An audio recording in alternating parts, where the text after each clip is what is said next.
Rushmore, gazing over the Black Hills of South Dakota.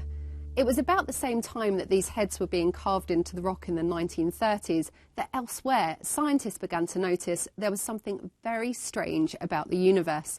A huge chunk of it appeared to be missing.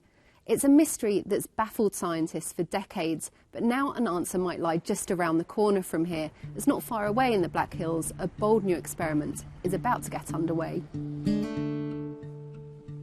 The Homestake Gold Mine. It's here where scientists have the best chance yet of finding dark matter, a mysterious substance born in the Big Bang.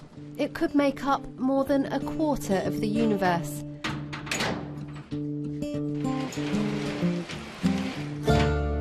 South cage to the 4850. South cage going to the 4850. Lower south cage. But nobody knows what form dark matter takes, or even if it really exists. This cage descent was once the daily commute for gold miners. Now it's scientists that make the journey 1 mile down to one of the deepest laboratories in the world. It takes about 10 minutes to get to level 4850. Ample time to swat up on a bit of particle physics.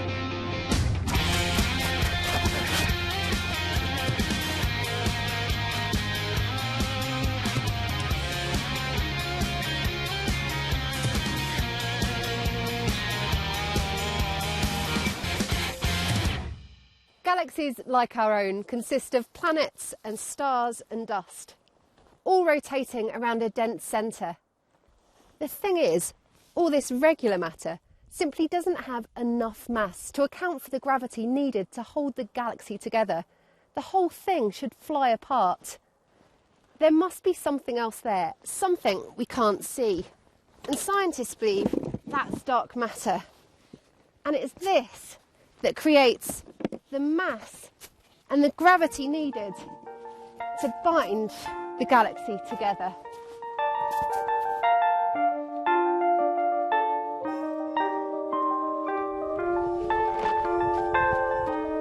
The thinking is that dark matter played a vital part in the evolution of the universe. Its existence is even more compelling if we consider its influence on a grander scale. This is a computer projection mapping in blue where scientists think it's at its densest. And across its web of clumps and tangles, galaxies merge and cluster. It's essentially the invisible scaffold upon which our cosmos is hung.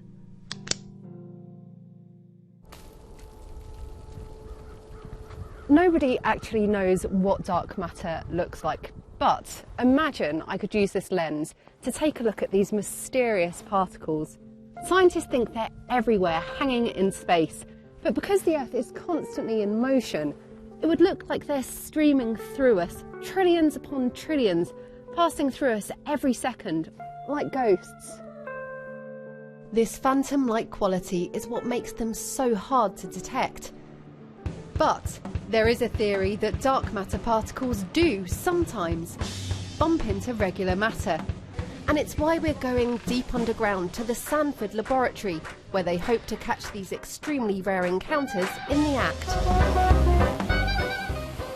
This subterranean lab is shielded from naturally occurring radiation found up on the surface, giving the experiment, called LUX, the cosmic quiet it needs for its detection work.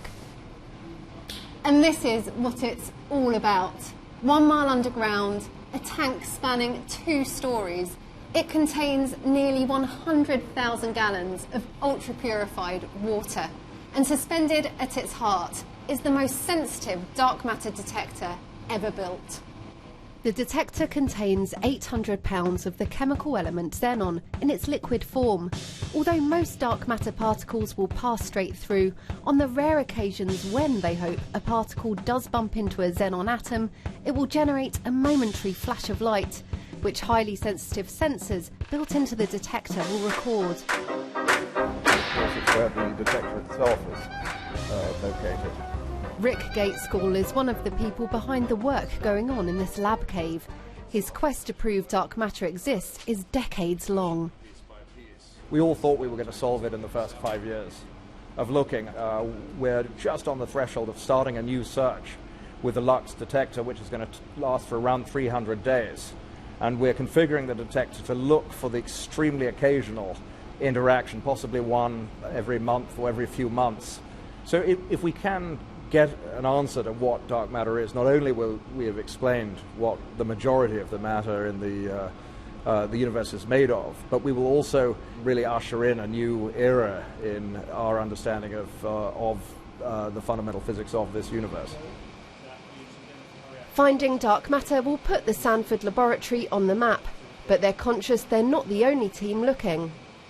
There are a handful of experiments located at different underground laboratories around the world that they want to be the first ones to stand up and say, we have discovered it. And so it is very competitive, and they track where they're at and results that come out. It's really an interesting process to see these guys and ladies competing to try and be the first.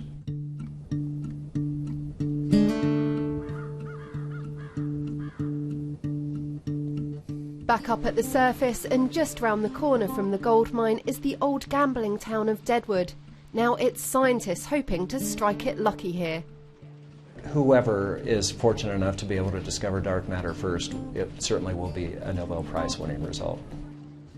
But entire careers are being staked on a particle that might not even be there.